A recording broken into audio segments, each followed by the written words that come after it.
3 blends that I used for making up the blonde.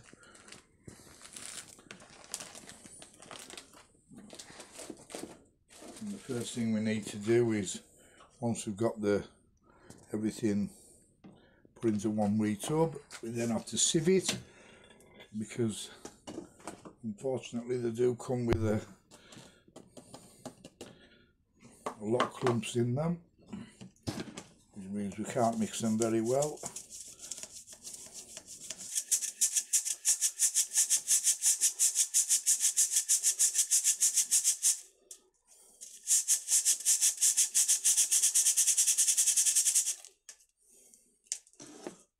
There we have it. Now we have a nice little mix of flock, an original head here.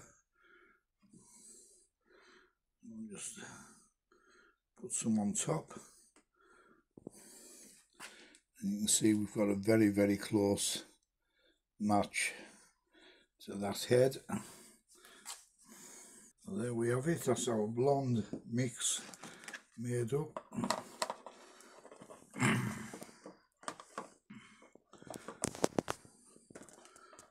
That's 2 ml flock.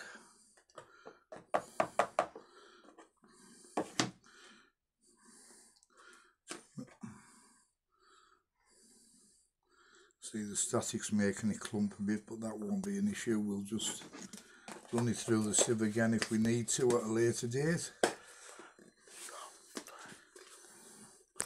Job done.